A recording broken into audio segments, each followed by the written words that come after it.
Brothers Company, the makers of Lux Toilet Soap, bring you the Lux Radio Theater, starring Joseph Cotton and Ida Lupino in The Seventh Veil.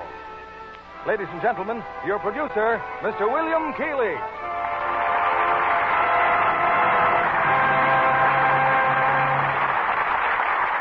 Greetings from Hollywood, ladies and gentlemen.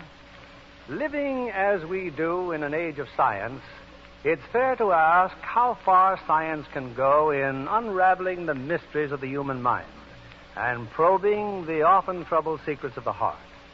We have an answer in tonight's compelling drama from J. Arthur Rank's production of The Seventh Veil, a story of tempestuous love in the shadow of a strange neurosis.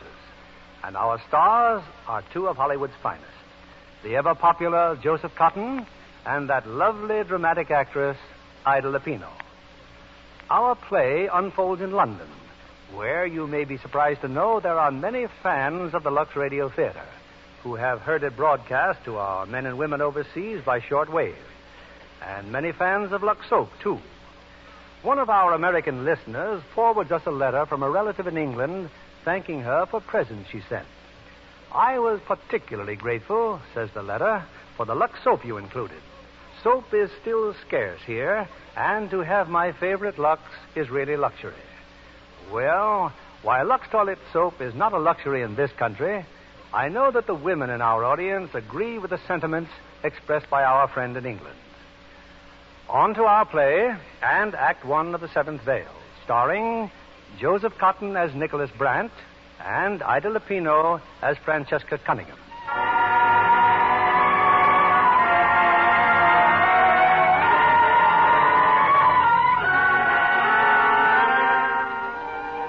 The Kendall Sanitarium, London. In his office, Dr. Kendall is discussing a patient with an eminent psychiatrist, Dr. Albert Larson.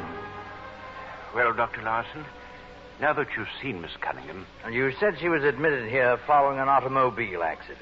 Yes, her injuries were not serious, as you undoubtedly observed. Yesterday evening, she got out of bed, slipped away from here, and attempted suicide by jumping off a bridge. Why? I wish I knew. Miss Cunningham hasn't spoken in days. It's as if she couldn't hear, but we know she can hear. That's only one of several indications that she needs you rather than a medical doctor. Miss Cunningham will talk, Dr. Kendall. I've given her an injection to produce a mild narcosis, enough to induce a light slumber. Well, I'd hoped we could avoid that. Oh, the drug is harmless, but it will make her talk. Of course. Still, if you'll forgive me, it savors a little of prying. Well, definitely it is prying. Dr. Kendall, a surgeon doesn't operate without first removing the patient's clothes. Nor do we with the mind. The mind is like Salome at the beginning of her dance. She conceals herself beneath 7 veils. People, too, have veils. Veils of reserve, shyness, fear, shame. Some they can be persuaded to cast off. But the 7th veil shields the innermost secrets of the mind. Very rarely is that voluntarily removed. That's why I say narcosis. With it, we can really be of help. Oh, I think our patient is ready for us, Doctor.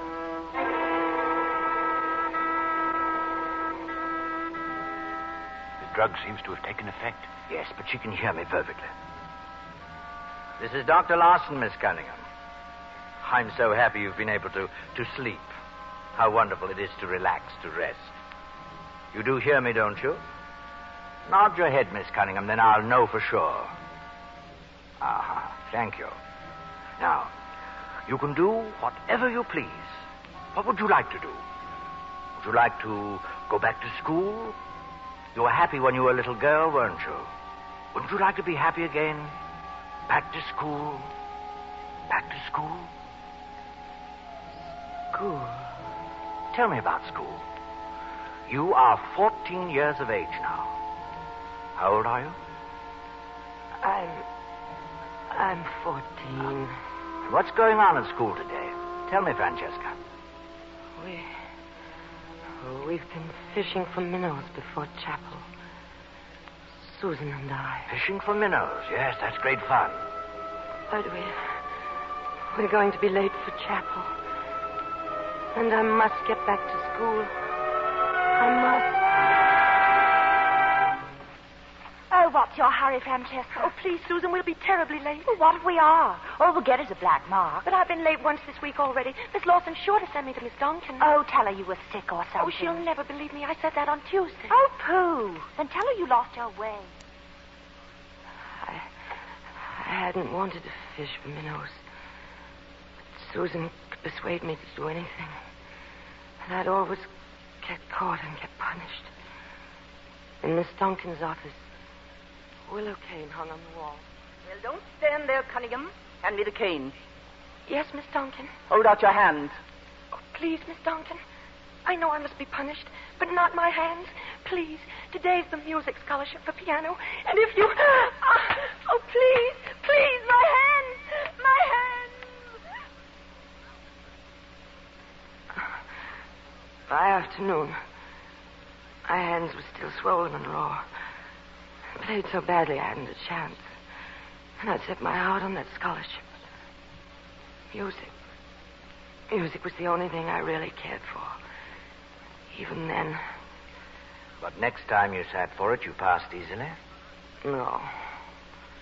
I never sat for it again. That year my father died. I went to live with my uncle, Nicholas Brandt. He wasn't really my uncle. He was my father's second cousin. He was rich. The only relative I had in the world. He was slightly lame. And he walked with a cane. Well, let's have a look at you. Francesca, isn't it? Yes, Uncle Nicholas. Don't call me uncle. I'm not your uncle. You must call me anything, call me Nicholas. Look at me when I'm speaking. Yes, sir. Now listen to me carefully. This is my home. It's a bachelor's establishment. You know what that means? It means that you're not married. It also means that when I came here, I promised myself no woman would ever enter it. So far, none ever has. You're the first. Yes, I see. What do you see? That I'm to do my best, not to intrude upon your privacy. Parker. Yes, sir? Take her upstairs. You know where to put her. Yes, sir. This way, miss, please. Parker? Whose portrait is that on the wall? Mr. Brandt's mother. Oh, is she dead? I don't believe so. Well, what happened to her? I can't tell you, miss. Then I shall ask him. I wouldn't if I were you. Why not, Parker? Because if you must know, she left his father, ran off with another man. Oh, I don't believe There it. was a divorce, and Mr. Brandt had to give evidence. He was only 12 years old at the time. Oh, how dreadful. Yes, miss. You will find my master is a strange, dark man, but not unkind. No, in his way, not unkind. Those first few months were the loneliest I ever spent. The whole house seemed to resent my presence. Nicholas would limp about leaning on his cane, looking right through me as though I weren't there. Oh, sometimes he'd send for me. This letter, Francesca, is from that school you attended, from Miss Duncan. Oh. Do you know what she has to say about you? Perhaps you opened this letter yourself. Oh, no. No, I didn't. Then let me tell you. She says your intelligence is above average. Do you agree? I don't know. She goes into some length about your shyness. Are you shy of me? A little. Why? I won't eat you. I know, but What? Nothing. Huh. Francesca has an extraordinary talent for music. She plays the piano extremely well. Has an appreciation of music far beyond her years. Why haven't you told me? I didn't think it would interest you. Indeed. Well, there's the piano. Sit down. Play something. I can't. Why not? Please don't ask me to. I can't. Play something. I can't. I won't. Oh, very well. I'll play for you.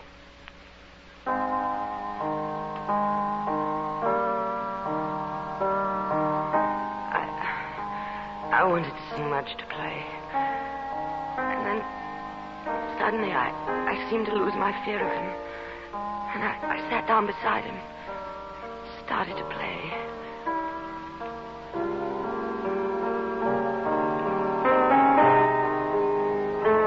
And as I played, I thought I saw Nicholas smile. Then he walked from the room, and I could hear the tap of his cane even above the music.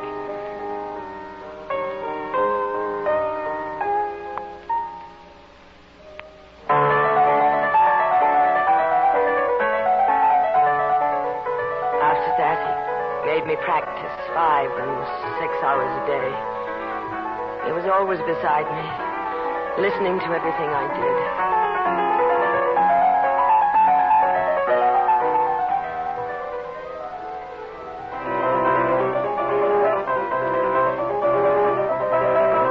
Month after month, he hammered at me. He was a slave driver, but a wonderful teacher. He knew how to get the best out of me. And he knew the spirit of music more than anyone I'd ever met. For 2 years, he taught me. Then one night I was... All right, Francesca, that's enough. Yes, Nicholas. It's time you had some proper training. I've arranged for you to start at the Royal College of Music. Oh, Nicholas. You'll report at 10 o'clock tomorrow morning. I've arranged for you... Oh. What do you think you're doing? Don't ever do that again. What had you done, Francesca? What made him so angry? I was so grateful. I put my arms around him.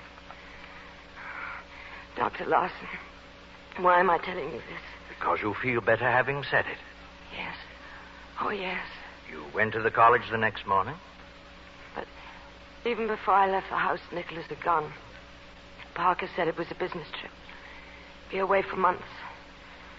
And then I was too busy at college to worry about him.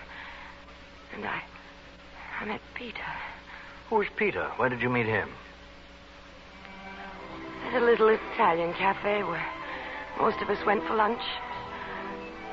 I just finished eating when I felt someone staring at me. You know, you're working much too hard. But I like work.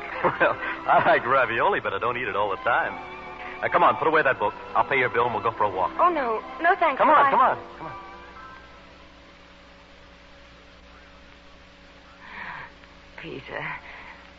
Peter was like that.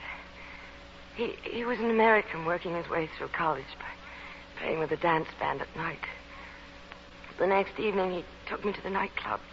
I sat at a table, and whenever he could get away, he'd come over to me.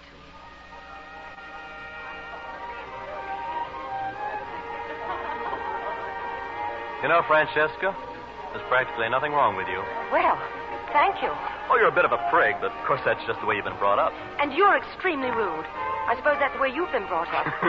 I was dragged up, I know it. I think I'd better go, Peter. I can get a cab. You always run away? Well, it's late, and I have some very important things to do. Now, how often do you take the evening off and go to the movies? Never. I don't like films. Oh, but you should. They take you out of yourself. Now, for instance, a movie about a poor, struggling musician. That's me. He meets a rich girl, snooty. That's you. You know what happens? No. What? Well, she's cold, unattainable, but underneath it all, she's really falling for him. You see? No. No. Oh, well, that's because you never go to the movies. Now, you know what happens next? No. Well, he just leans forward and kisses her. Why did you do that? You know what she does?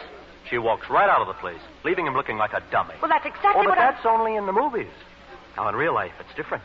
He just leans forward and kisses you like this. Do you know what you do? I certainly do. Good night. But you saw Peter again, Francesca? Oh, yes.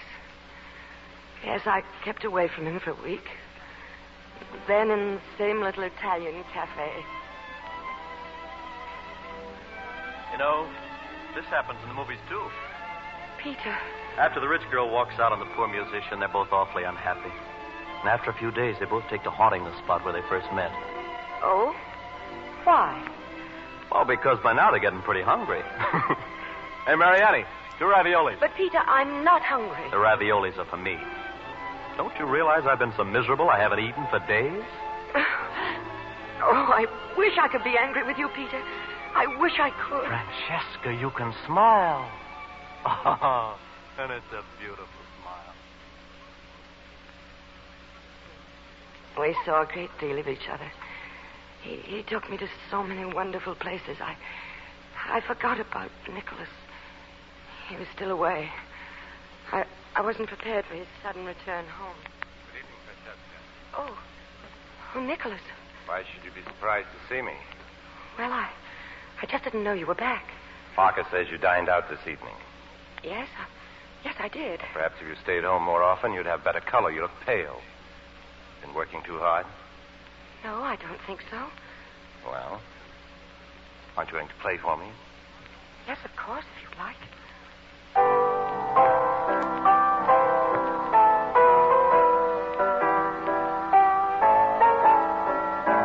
Are you mad? Stop it. But you asked me to play. I asked you to play. If you can't think of anything better, play a chromatic scale. Only spare me that shop girl trash. Yes, Nicholas.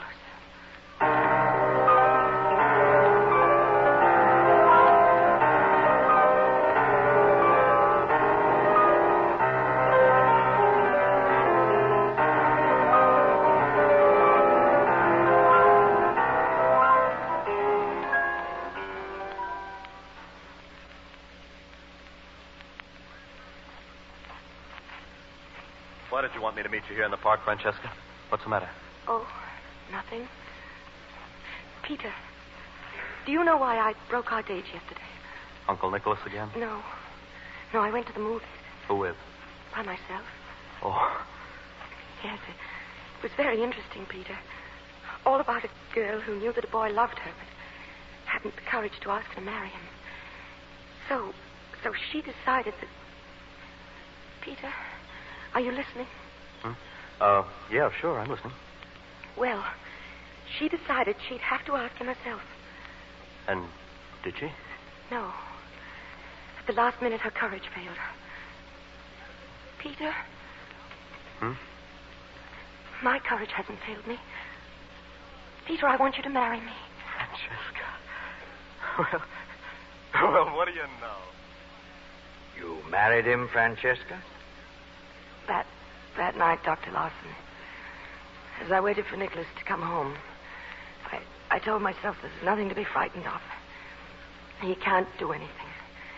And then I heard the click of the latch, tapping of his cane.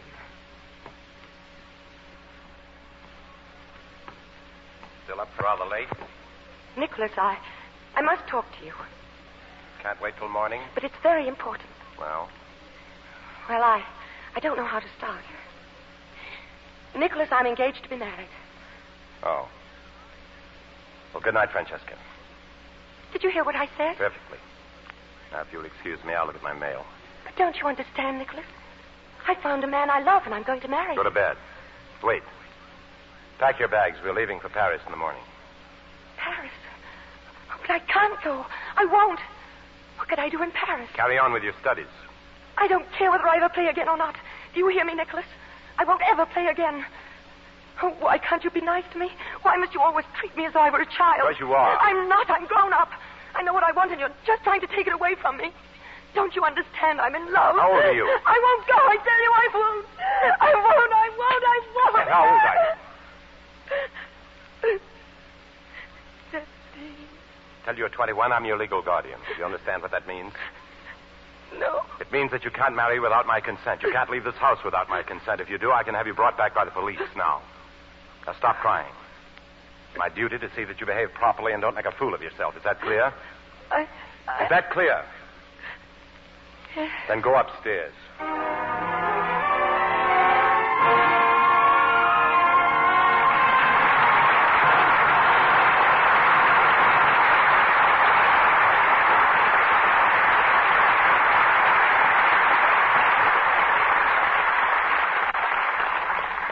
In just a moment, our stars will return in Act Two of The Seventh Veil. Meanwhile, here's our Hollywood reporter, Libby Collins. There are times, Mr. Keeley, when it seems quite restful to be a reporter instead of a screen star. What do you mean, Libby? Well, recently I watched Paulette Goddard making her new Paramount picture, Unconquered. She plays the part of an English convict who was sold as a slave in the American colonies. And my, what she goes through. She does indeed. There's a picture crammed with action in true Cecil B. DeMille style. That scene where the Indians attack Fort Pitt is one of the greatest fight spectacles ever filmed. And Paulette, as the heroine, is right in the thick of it. It was all worthwhile, though. Because in spite of everything, she gets her man. Yes, and because he's none other than handsome Gary Cooper. Which reminds me, there are some thrilling love scenes in Unconquered. With such a dashing hero and such a beautiful heroine, how could it be otherwise? Yes, because Paulette in Technicolor is really ravishing to see. John Kennedy should have some thoughts about that. Indeed, I have. Who could resist those brilliant blue eyes and that gorgeous coloring? Well, you mean that lovely Lux complexion, of course. Why, everyone knows that Paulette is famous for her beautiful complexion. She's been a Lux girl for years. I know she has. There's always a supply of Lux toilet soap in her dressing room, at home and in the studio. Active lather facials are a daily care she depends on. Won't you tell the ladies in our audience how Paulette Goddard takes her Lux soap beauty facials? Well, here's what she does. Just smooths the creamy, fragrant lather well into her skin. Rinses with warm, then cold water, and pats with a soft towel to dry. Gives skin fresh, new loveliness, she says. Recent tests by skin specialists prove that. In 3 out of 4 cases, complexions improved in a short time. And screen stars recommend Lux toilet soap for a delightful beauty bath, too. Try it. You'll enjoy the refreshing lather, the delicate fragrance it leaves on your skin.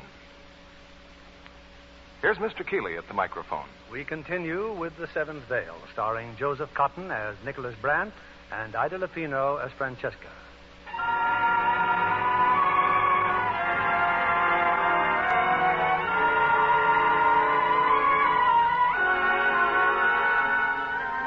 "24 hours ago, Francesca Cunningham attempted to take her own life.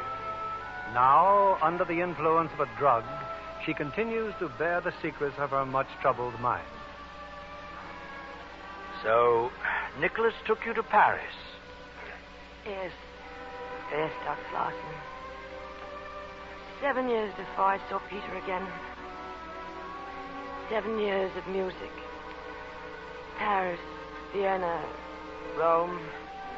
7 years of Nicholas planning my life, turning me into his dream of a concert pianist. Wherever we went, we were always alone. When I longed for some sort of diversion. Of course, you can't play tennis. It would ruin your hands. It was always reminding me. My hands. You're not careful enough, Francesca. Just remember, your hands are your only real asset. My hands.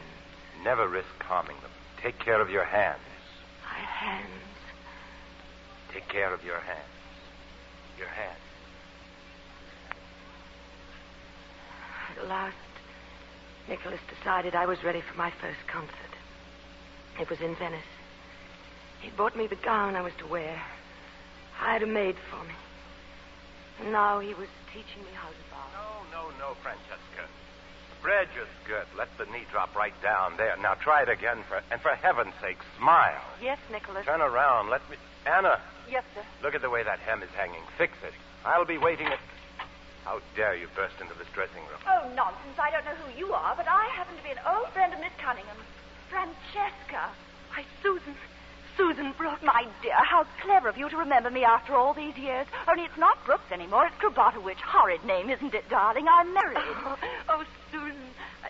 Excuse me. Mr. Nicholas Bryant, Mrs. Krabatowicz. Francesca and I were at school together, you know. 20 minutes. Miss Cunningham is giving a concert. Darling, imagine you a concert pianist. I saw your name on the billboards, and I said to my husband, he's my second, I said, why, I was at school with that girl, and I told him that screamingly funny story about how you failed to get the scholarship, remember? We were out catching frogs or butterflies or something and came back late for chapel. Of course, it was all my fault, but Duncan insisted on caning your hands most frightfully. Imagine you failing to play the piano well enough. Well? What's the matter, Francesca? Is something wrong? No, it's nothing, Nicholas. Did I say something I shouldn't? Oh, well, I mustn't interrupt. Goodbye, darling. Astonishing luck. Don't forget to call.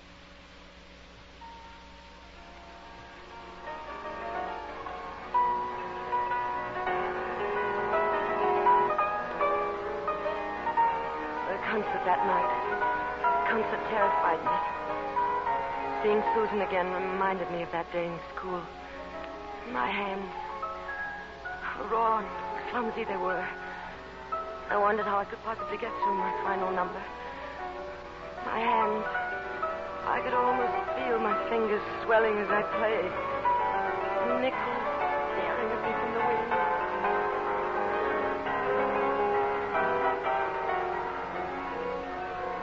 What's the matter with her? That look on her face. Perhaps she's a little nervous, Mr. Brandt. Ridiculous. She's been playing beautifully. She's crying. Look. Tears. Tears on her face. She must be ill. It's her final number. We'll forego the encore. But she must finish. She must be a success.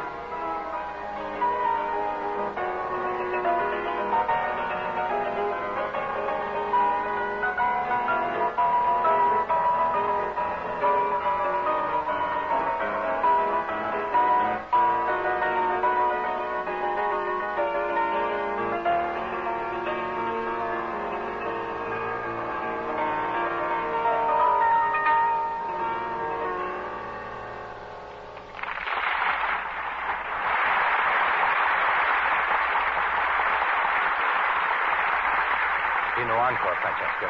You've got to bow again. Go back on stage. Nicholas, I can't. Miss Cunningham. Mr. Brent, she's fainted.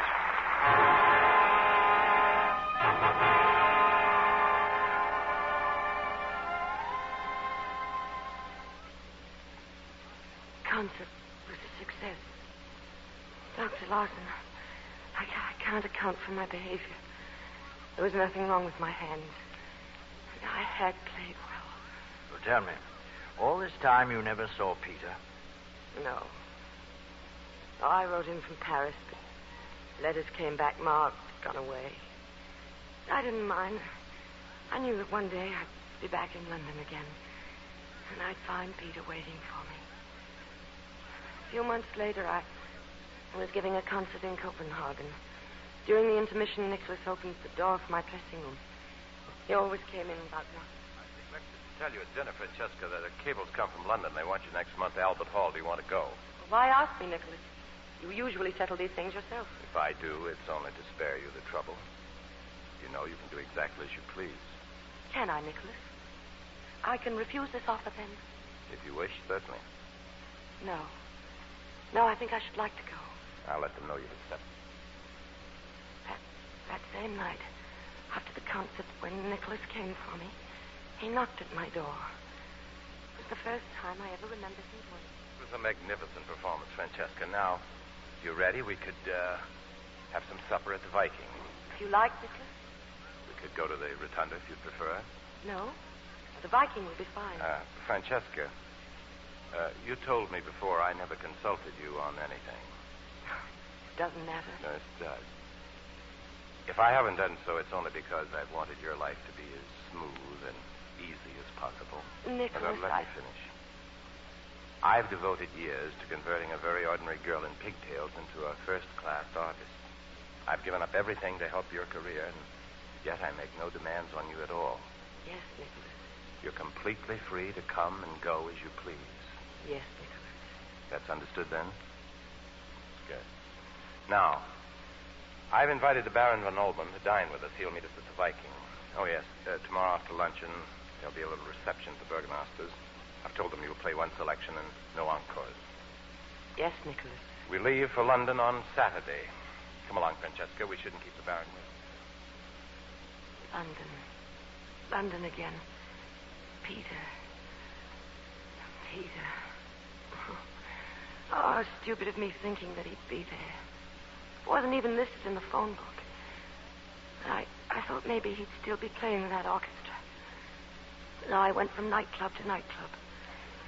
People seemed to know his name, but where he was, they couldn't say. It was late when I got into a taxi to go home.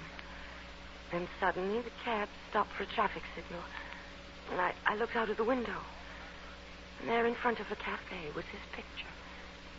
Here for a limited engagement. Peter Fulton and his orchestra. You found him then? You saw Peter that night? Yes.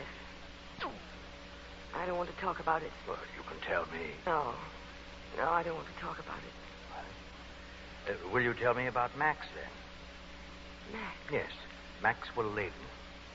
Max? Yes, we were still in London. Nicholas and I was standing outside the door of the study. To the point, In my opinion, you're the finest painter in London. I'd like you to paint a portrait of my ward. I'm flattered, Mr. Brent, but I don't paint portraits anymore. Besides, I've never met your ward. That can be remedied. Certainly, but no portrait. It would interfere with my serious work. I'm greatly disappointed. I had my heart set on it. Good evening. Oh, Francesca. This is Maxwell Layton, my ward, Miss Cunningham. How do you do? How do you do? I've often heard you play, Miss Cunningham. You see, I have all your records.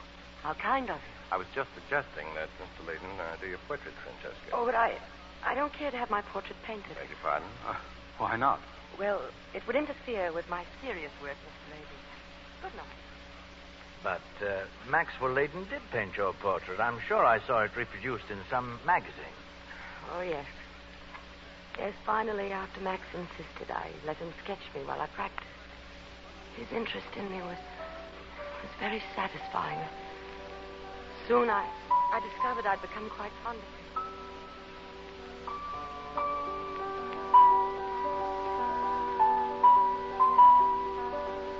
Max, what was our bargain?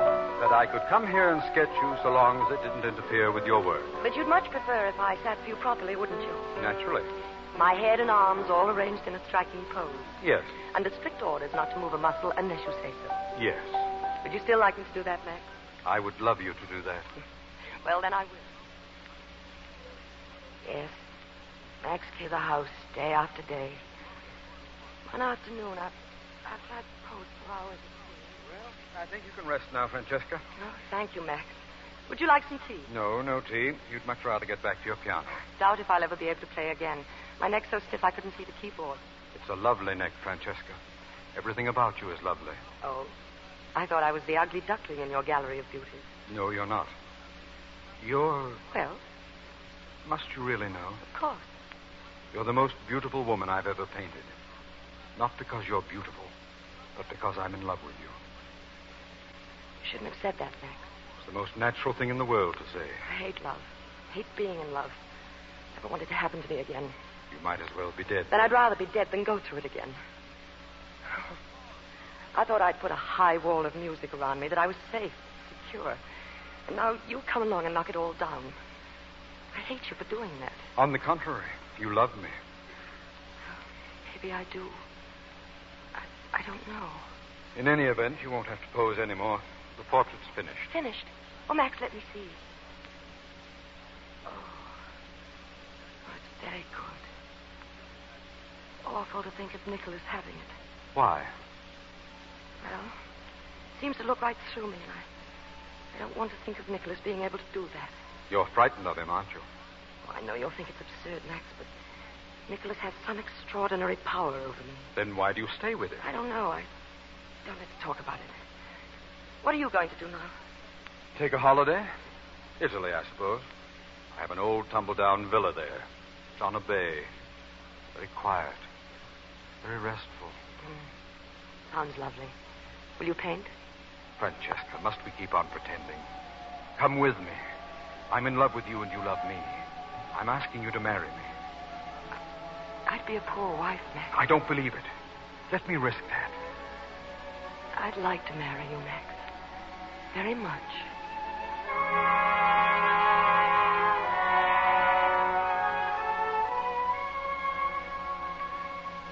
So, for the second time, Francesca, you went to Nicholas to tell him you were going to be married.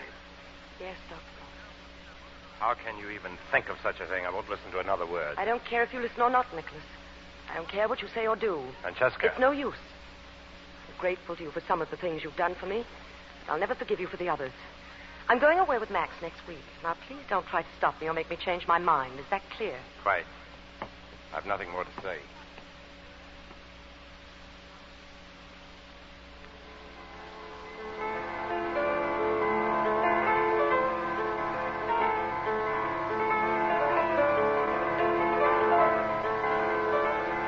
What is it, Nicholas? Your bags are packed. You're leaving soon with him.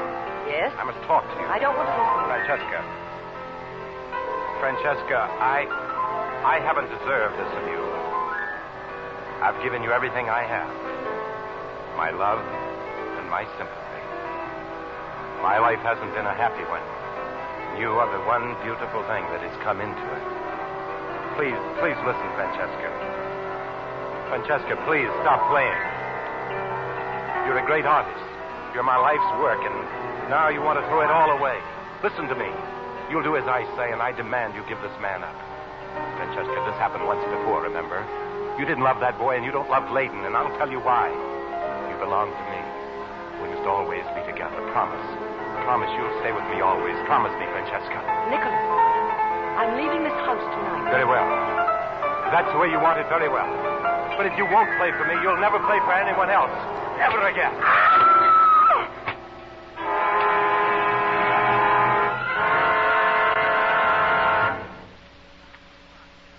Nicholas had beaten my hands with his cane. Over and over he struck them until finally I found the strength to rush out of the house. Max had just driven up. I got in his car and we drove for what seemed to be hours through the night. But one thought kept stabbing through my mind. I'm free of Nicholas. I'm free at last. Nothing can touch me again. Nothing. And then suddenly in the road there was a man on a bicycle. They were going too fast. All Max could do was swing over into the...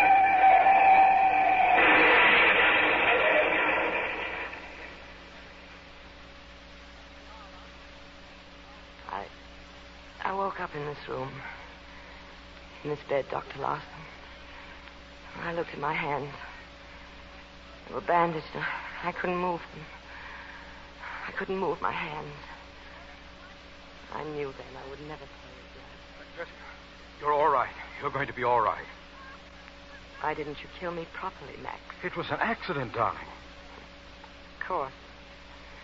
But I'd rather be dead. Well, Dr. Kendall says you'll be up in a day or two. Look at my hands. They've been burned, but only slightly. I don't believe you. Well, Francesca, well, ask the nurses. Ask the doctor. I don't believe them either. They just want me to be quiet. But I know I shall never be able to use my hands again. Francesca. No, don't touch me. Don't touch me. I wish I were dead. I wish I were dead.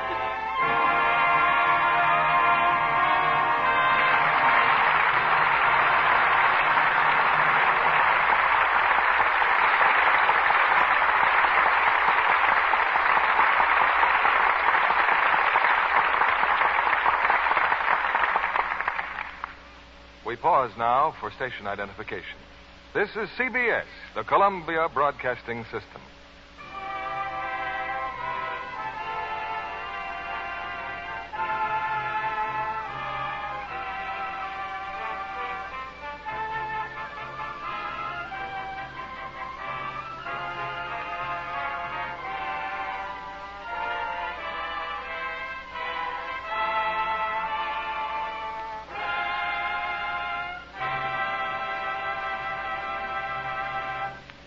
In a moment, we'll return with Act 3 of The Seventh Veil.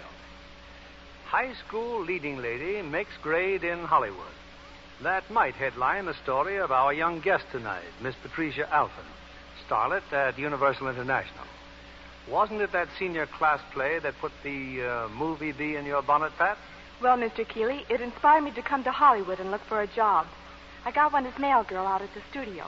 Rather a humble beginning. Yes, but it was my good luck the second day there to deliver a letter to Walter Ranger. He arranged a screen test, and that got me my contract. Well, that was luck.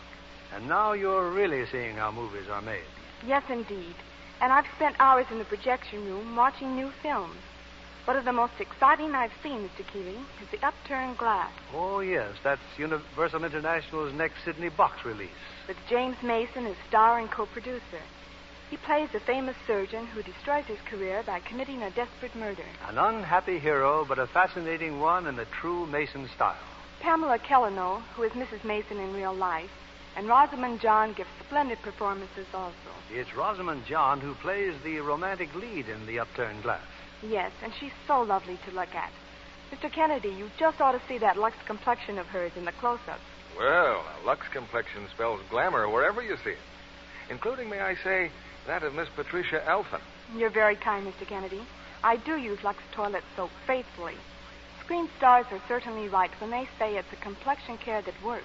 It has to be the right care for million-dollar complexions when 9 out of 10 screen stars depend on it. I know that any girl who tries Lux Soap Facial for a while will be just as pleased as I am about what they can do for the skin. In other words, they'll know why Lux Toilet Soap is Hollywood's own complexion soap. Thank you, Miss Patricia Alphen, for that wise beauty counsel. I hope the ladies in our audience who want softer, smoother skin will follow your advice and get some fragrant white Lux Toilet Soap tomorrow. We return you now to William Keighley. Here are Joseph Cotton and Ida Lupino for Act 3 of The Seventh Veil, co-starred as Nicholas Brandt and Francesca Cunningham.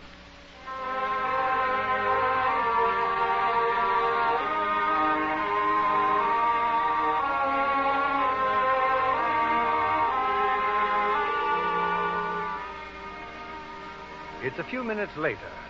Dr. Lawson, the psychiatrist, has left Francesca sleeping quietly. Apparently, he's learned all that he can from her. Now, in Dr. Kendall's office... The accident that brought her here in the first place, Dr. Kendall, the one in which her hands were burned. This happened a week ago? Yes. Somehow she got the idea she could never play the piano again. That accounts for her attempt at suicide yesterday. This Max Layden, where is he now? At the moment, I can't say. But he's here almost constantly. Well, there's nothing more I can do today. I'll be back in the morning. There'll be no injection tomorrow, Dr. Kendall. No narcosis. Oh, you have a solarium here? Why, yes, Doctor.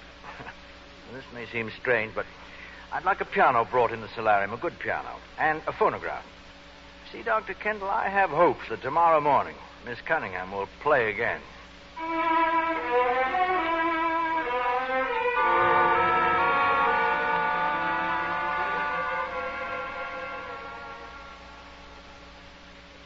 Well, we're ready for you, Dr. Larson. Miss Cunningham's in the solarium, and a piano, and a phonograph. Well, I don't mean to be mysterious, Kendall. Now, here is the history of Francesca Cunningham. As a child, the caning at school, resulting in her failure at the music examination, and the fear that her hands might be injured. The recent attempt by Nicholas Brandt to smash her hands, again with a cane. Finally, the car crash, the shock of waking up in a hospital with her hands bandaged. All these things have built up a barrier? Yes, which led her to attempt suicide, and will continue to prevent her full recovery. And you intend to break down this barrier now? Well, I have hopes. I'll put her under hypnosis. Now, with the phonograph, with the help of music, which we know she loves, I'm going to suggest to her a way to break through this barrier. If I can make her play the piano, I shall wake her up while she's actually playing. Then she will know there is nothing really wrong with her hands. I've brought some records here by Miss Cunningham made a few years ago. I propose to play one of them in a few moments.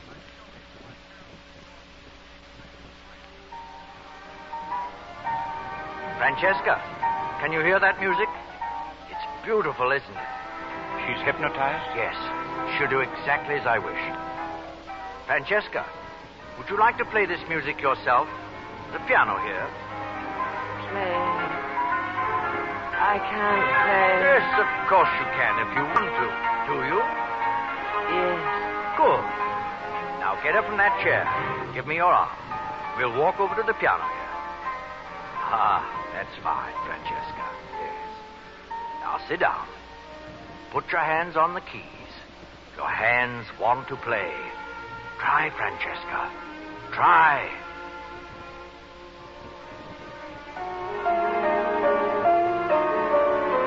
You could stop the phonograph, Kendall.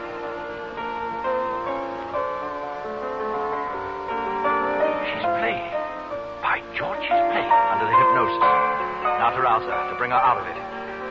Francesca, you are playing now of your own free will. Your hands are not injured. There is nothing wrong with your hands. You are playing. There is nothing wrong with your hands. She's opening her eyes, Doctor. She's...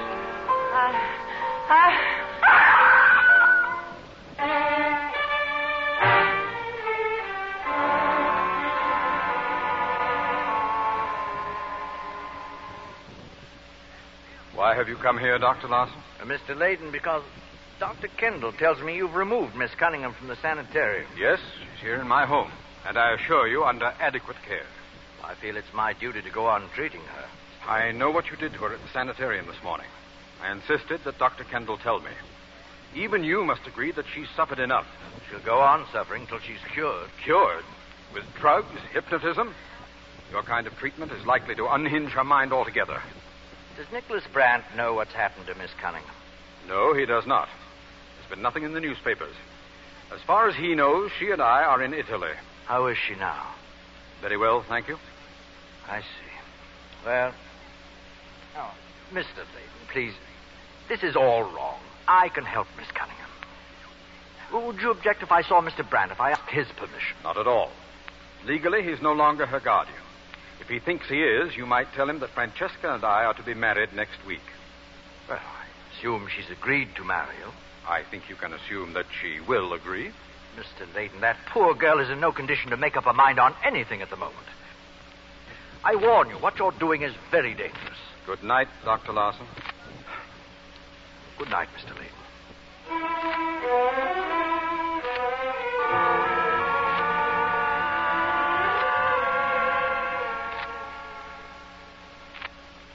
After I left Layton, I came directly here, Mr. Brandt.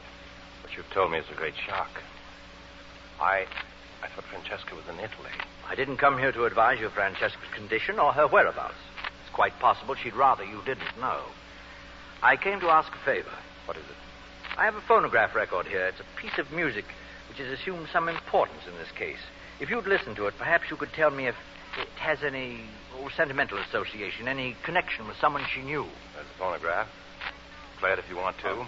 Oh, thank you. Don't expect me to know anything about Miss Cunningham's private affairs, Dr. Larson. Well, it's always possible.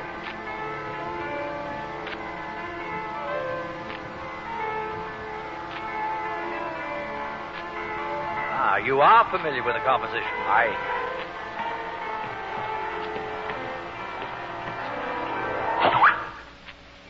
Now get out. You dropped your cane, Mr. Get Brandt. out. You have helped me after all. I've been aware of the power you've had over Miss Cunningham, but now I know why. Now I know what she means. Get out.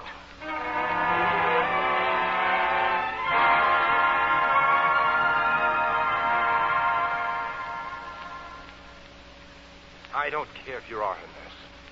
I demand to see Miss Cunningham. I'm Nicholas Brandt. I'm her guardian. Well, if Mr. Layton were at home, sir... Where is Mr. Layton? Oh, he'll be back shortly. And if you'd care to wait... I'm going into that room. Oh. Francesca. I'm terribly sorry, Miss Cunningham. He just forced his way in. It's all right. Yes. Francesca, whether you forgive me or not is of no consequence. I'm not stupid enough to expect forgiveness from anyone except myself. I'd never forgive myself if I allowed you to go on like this. You know there's nothing the matter with you, don't you? You can be cured quite easily. You can play again if you want to. No, I don't know. I don't think so. Larson can cure you if you give him a chance. Layden doesn't want him to. He knows it would mean he'd lose you. No, I'll never play again. If you don't, it's your own fault. My fault? No use brooding over the past. It's your future you should be thinking about. I have no future. Larson can give it back to you. He tried and he failed. Larson failed to work a miracle, so he's not to be given another chance. Is that it? Yes. Won't you let him try again? No. For me? No. Oh, Francesca, you are the most obstinate woman I've ever known. You remember the first time I asked you to play for me? You were as stubborn as a mule even then. I was frightened. Am I such a frightening person? Yes. No. You're not frightened now. You're smiling. It's funny. It really is. It's so different when you're being kind.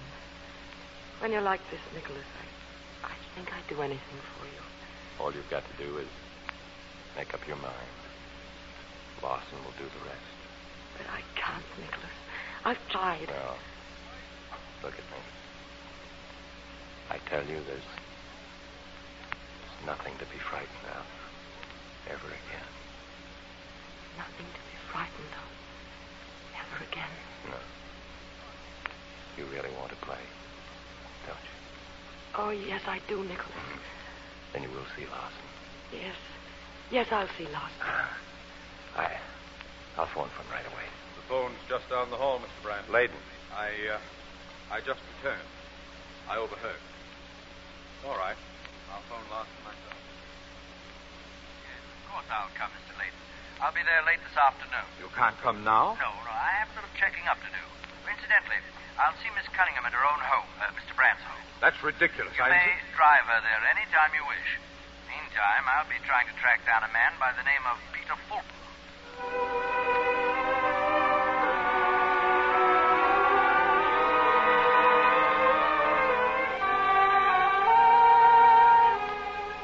Well, I'm very glad to meet you, Dr. Larson. But frankly, I can't imagine what you want to see me about. About a patient of mine, Mr. Fulton. Francesca Cunningham. Francesca? She's in great trouble. Let's see. The last time Miss Cunningham saw you, she hadn't seen you in years. By chance, she found you. Tell me, what happened that night, Mr. Fulton? Why, nothing. Nothing at all. Something must have happened. Oh, I told her I was married, if that's what you mean. How did she take that bit of news? She just walked out on me. She's like that, you know. Had she ever met your wife? No, not that I know of. We were divorced 2 years ago. Oh, I'm sorry. Mr. Fulton, as a tune, she seems to have associated with you, a waltz. I believe it was played in some Italian cafe. Yes, sure. I even had my band recorded a few years ago. I had some wild hope at the time that Francesca would hear it and, well, that it might help to bring her back to London. Do you have a copy of the record? I can get one. Would you bring it to this address, Mr. Fulton? That's Nicholas Brandt's address, isn't it? Yes. Can you be there at 5 o'clock? Why, yes, of course. But why... Mr. Brandt will be there. Also a Mr. Layden. I won't detain you for long. I'll be there,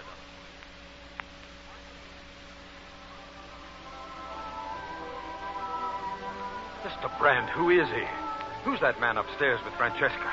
You'd think Larson might have told me. His name is Peter Fulton. What's he got to do with Francesca? He's a man she once wanted to marry. Why crack your knuckles, Mr. Layden? It won't help. What's that music? Tune that seems to have some meaning. Whiskey, Mr. Layden. Please. Parker. Whiskey for Mr. Layden, please. Yes, sir. Wait, here he comes. Well, Mr. Fulton? Well, what? Did anything happen? That's what I'm trying to figure out myself. Well, is she all right? What did Larson say? Well, I guess it all adds up to something, but Larson's way ahead of me. Oh, what's the good of turning the clock back anyway? It never did anyone any good. I wouldn't be too sure of that. Have a drink? Thanks. Make that 2 whiskeys, Parker. That music. It's Francesca, isn't it? Yes. What record is it? It's not a record. It's Francesca. She's always had a piano up there in her room. She plays beautifully, doesn't she, Jen? Dr. Larson. Yes. That's Francesca. May I go up now, Doctor? It would be a pity to interrupt her. Doesn't she want me with her? Perhaps. What do you mean, perhaps? I mean, I think I can promise you a complete cure. Thank heaven. But you'll have to prepare yourselves for a new Francesca. A new and very different person. In what way? You see, the past is over for her now. It's quite over. Her mind is clear. The clouds have been swept away. She's no longer afraid. Well, whether you'll be entirely satisfied with the change in her, I don't know. Might be wise not to expect too much. Are you trying to tell me... I'm trying to tell you. She will want to be with one of you 3 men.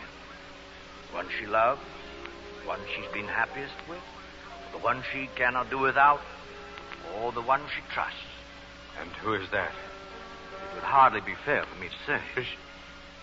She stopped playing. Yes. Look. She's coming down the stairs.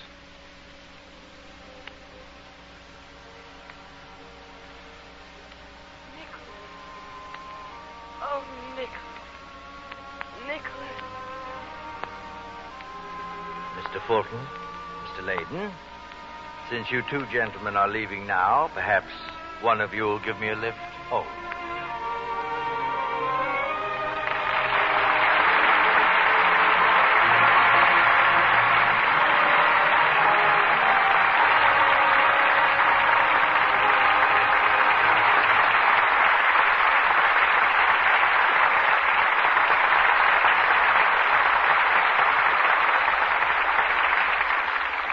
well-deserved applause for two superb performances from Joseph Cotton and Ida Lupino. And in answer to it, we bring them back to the footlights for a curtain call. Ida, you certainly lived up to the traditions of one of the oldest families in the theater, well, the Lupinos. Thank you, Bill. And I think Ignaz Hilsberg should have a vote of thanks for his wonderful piano contributions to our show tonight. I agree there, Ida. Incidentally, Bill, you didn't mention that The Seventh Veil won the Academy Award as the best original screenplay of the year. So it did. And speaking of screenplays, I wonder how many people in our audience know that you two are authors as well as actors. I understand you spent the summer over a typewriter, Ida. Well, that's right, Bill. I finished 2 screenplays, one of which is under option at the studio. Well, which would you rather do, Ida? Act or write? Well, I think I like both equally well. Well, for the sake of theater-goers, I hope you never give up acting. Joe, you've written screenplays too, haven't you? Yes, that was my first contact with Hollywood, Bill. And before that? Well, before that, I used to write for radio. Dramatic shows? No. After-theater interviews, the kind of thing where the producer says, now we bring our stars back for a curtain call, and talks about their private lives. It sounds rather familiar. Did you have them say a kind word for Lux soap? Well, if I'd been on the show, I'd have insisted on it. I've used Lux soap for years for my complexion and always will. And that lovely complexion is ample proof. What sort of writing are you doing now, Joe? Well, I've been working on a play for several years, which still isn't finished. Oh, sort of all work and no play. Now, well, I've still got some filling in to do. How much filling in? Well, so far, I've just got the title completed and the acts numbered. I see what you mean. We won't count on it, then, for Lux. What are you doing next on Lux, Bill? Next Monday night, we bring our listeners one of the screen's greatest epics of the sea, starring in his original screen role, Alan Ladd. It's Paramount's version of Richard Henry Dana's famous novel, 2 Years Before the Mass. Well, Alan was great in that picture, Bill. Yes, and so was Howard Da Silva, whom we also have. Co-starred with MacDonald Carey and Wanda Hendricks in an action-packed tale of violence and mutiny on the high seas. Well, Bill, that play should fill the house. We'll be listening. Good night. Good night, and all our thanks.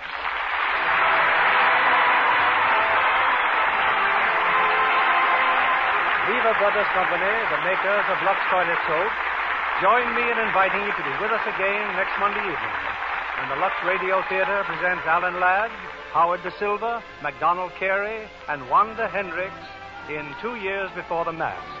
This is William Keeley saying good night to you from Hollywood.